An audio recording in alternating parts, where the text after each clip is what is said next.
Une petite intro sur cette nouvelle lune en balance avant de regarder les spécificités pour votre signe. Je ne sais pas si vous avez remarqué, sur la symbolique des signes astrologiques, c'est toujours des animaux, des êtres vivants, des créatures hybrides, mais animées. Et en fait, la balance, c'est le seul signe qui est représenté par un symbole inanimé. C'est les plateaux de la balance. La recherche de l'équilibre, la justesse, la justice, la diplomatie. La recherche de l'équilibre. Avec cette nouvelle lune, on nous demande, même si l'énergie manque, même s'il n'y a pas cette volonté d'être porté par une créature animée, d'apporter de la lumière, d'apporter du soulagement aussi sur des situations qui sont tendues.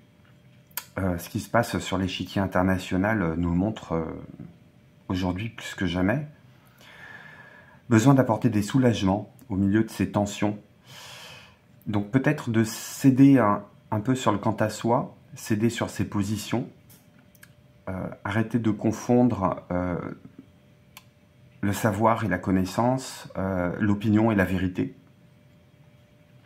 Arrêter de tirer la couverture à soi aussi, faire un petit peu plus, comme invite à le faire la balance dans sa symbolique, une part à l'autre, considérer l'autre aussi, considérer son point de vue, ses savoirs, ses opinions, ce qu'il a à vous apporter, ce que vous avez à lui apporter, tracer la frontière, une frontière assez équilibrée entre ce que vous avez envie de poser, ce que l'autre a envie de poser, sans que chacun jamais impose finalement à l'autre une vision de soi, une vision de la vérité, une vision de la vie, le droit de vie ou de mort.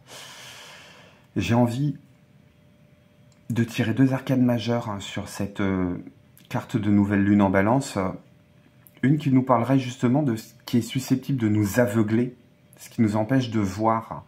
Ce qui empêche de voir. Alors, en général, il y a deux choses qui empêchent de voir, c'est soit la cécité, mais ça veut dire qu'on a perdu la vue, qu'on l'a perdu définitivement et qu'on remplace ça par d'autres sens. Et la cécité, c'est pas l'aveuglement. L'aveuglement, c'est refuser de voir une situation telle qu'elle parce qu'on a les yeux plongés dans un système de valeurs, un livre, un gourou, un système de croyances où on perd finalement son libre arbitre, sa capacité à décider, sa capacité à agir, sa capacité à animer sa propre vie.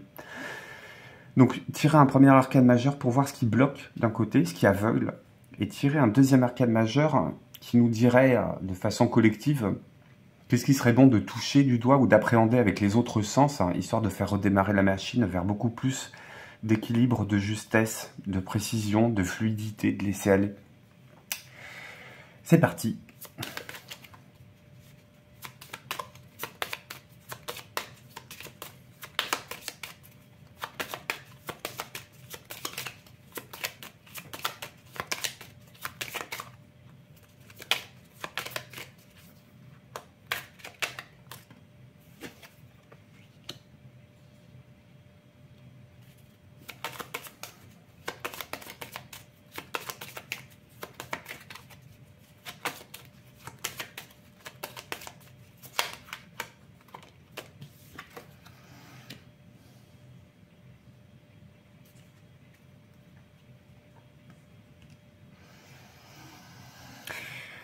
Qu'est-ce qui nous aveugle? C'est la maison Dieu, c'est la tour, c'est des choses qui se détruisent, c'est le coup du destin qui envoie la boule de bowling sur des quilles qui étaient bien ordonnées, mais des quilles qui tenaient debout par orgueil, par un mauvais orgueil, par un ego qui était démesuré, par des tentations qu'on n'avait pas réussi à dépasser, par le fait d'être animé par des intentions, des actions qui nourrissaient l'ego. Juste avant la carte de la maison de Dieu, on a la carte du diable, donc tout ce qui touche aux tentations, aux liens toxiques, aux dépendances, aux manipulations, aux faux semblants, aux images déformées qu'on donne des autres, qu'on renvoie aux autres, qui sont renvoyées de la part des autres. Et avec la maison de Dieu, c'est le chemin vers un soulagement de cette tension-là, redécouvrir quelque chose de plus serein. L'aveuglement avec la maison Dieu. La maison Dieu, c'est aussi la maison, c'est l'entreprise, hein, c'est les richesses matérielles. Est-ce qu'on n'est pas aveuglé aussi par tout ce qu'on met sur l'autel, tout ce qu'on est prêt à sacrifier pour que les choses se réalisent sur le plan matériel, quitte à, on revient dessus hein, nécessairement, vendre son âme au diable. Alors je vous pose la question, vous regardez comment ça fait écho avec votre propre histoire. Vers quoi on devrait se tourner, qu'est-ce qu'on devrait aller toucher du bout du doigt dans le noir? Ce qui est étonnant, c'est qu'avec la carte de l'ermite, lui, porte sa lanterne parce qu'il sait qu'il est déjà dans le noir, qu'il est déjà dans le sombre et il cherche à aller apporter la lumière. Et si on veut redémarrer quelque chose, il faut comprendre quel est le chemin qui a été parcouru, retrouver dans le noir hein, tous les indices qu'on a pu laisser en avançant derrière soi sans aller nécessairement les éclairer, sans les avoir éclairés. C'est apporter de la lumière sur des moments de vie, des personnes rencontrées, des situations traversées, sur lesquelles on a besoin de faire un retour, histoire de comprendre, histoire de tirer des leçons, histoire de s'émanciper aussi, histoire de soigner, histoire de soulager. J'ai toujours cette histoire de tension qui a soulagé, c'est ce que j'entends. De points tendus hein, qui sont à dissoudre, de solutions à apporter sur des problèmes qui ont besoin d'être résolus et pour lesquels on a quand même continué à avancer dans le passé hein, en les laissant sur le bas-côté de la route en disant soit ils vont se résoudre d'eux-mêmes, soit on y reviendra plus tard. Donc cherchez à comprendre, cherchez à faire la lumière sur la part d'ombre. L'ermite est en train de regarder la nouvelle lune, il est en train de regarder le sombre, mais il apporte quand même sa lumière. Il est aussi en train de regarder cette espèce d'explosion, cette tête qui saute, cet ego qui est en train de partir en poussière.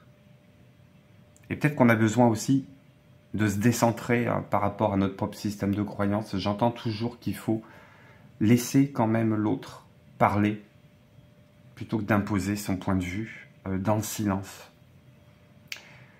C'est une nouvelle lune qui nous invite à communiquer à nouveau, à échanger à nouveau, sans se faire imposer des valeurs ou des situations, et sans imposer à son tour des valeurs ou des situations.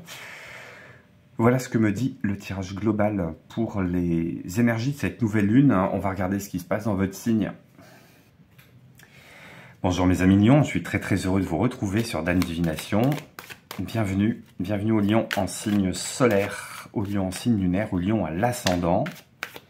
On va regarder tout de suite une première carte qui va donner la couleur de la semaine. J'ai le 7 de coupe. Est-ce qu'on n'est pas écœuré de quelque chose là? Est-ce qu'on n'est pas écœuré de quelque chose? Est-ce qu'on n'est pas écœuré d'une situation qui avance pas? Est-ce qu'on n'est pas dans l'immobilité parce que on a un peu perdu côté direction sur la bonne direction à prendre? On est un peu noyé dans la réflexion, on est un peu noyé dans les opportunités. On a trop de choix, ça tue le choix. Et on n'arrive pas à s'engager parce qu'à chaque fois qu'on soulève une hypothèse, à chaque fois qu'on pense à une orientation possible, soit les conséquences deviennent tellement abracadabrantesques qu'on préfère faire marche arrière et se dire on va prendre une autre option. Soit, quelle que soit la direction qu'on tente de prendre, on se rend compte très vite qu'on est coincé aux entournures. Donc il y a un petit côté piège à rat sur cette semaine. Alors on va regarder comment tout ça, ça peut être éclairci. En se disant, est-ce que à travers cette illusion d'avoir le choix, je peux pas me poser la question autrement? Parce que si on n'arrive pas à se décider, c'est que effectivement la question est insoluble par essence. On va voir ça avec vos énergies dans le cadre général. Qu'est-ce que j'ai pour vous? Une situation dans laquelle on cherche l'équilibre.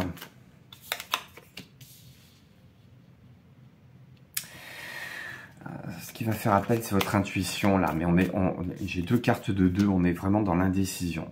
On est dans l'indécision. qui vous fait du bien, c'est vous entourer des bonnes personnes. Ce qui vous fait du bien, c'est de laisser votre intuition agir parce que c'est peut-être elle qui va vous apporter des solutions. C'est quelque chose qui va vous permettre de vous réaligner. Ça vous montre aussi que vous n'êtes pas le seul.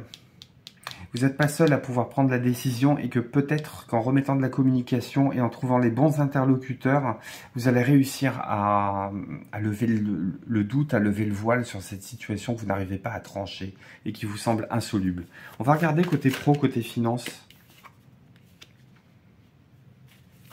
Alors, côté pro, côté finance, c'est plutôt pas mal, quoi.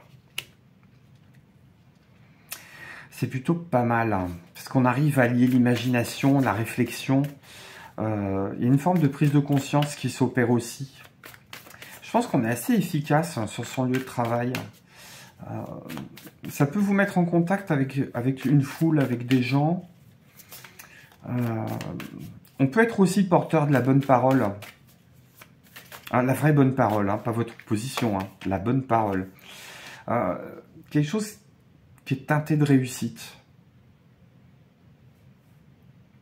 Je pense qu'on s'éclate un côté professionnel. On arrive à allier ce qui vous demande de la rigueur, ce qui vous demande de la maîtrise, ce qui vous demande de l'intelligence, hein, ce qui vous demande de fuser quelque chose qui est hyper rapide, hyper instinctif.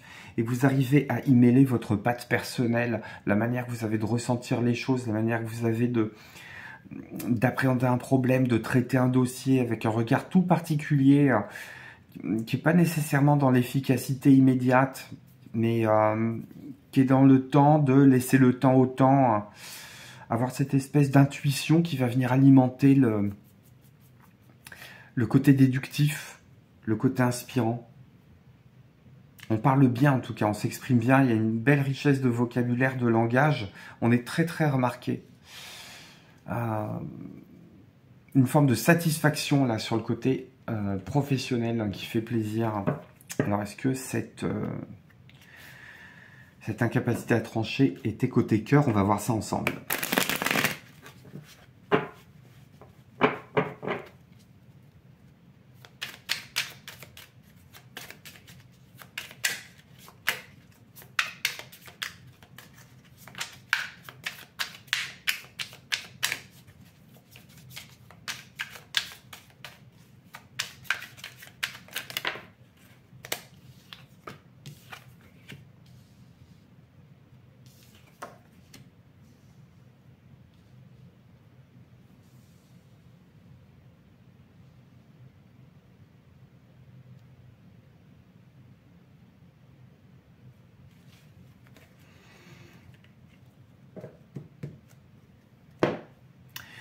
Oui, en dos de deck, j'ai le 7 de coupe qu'on retrouve ici.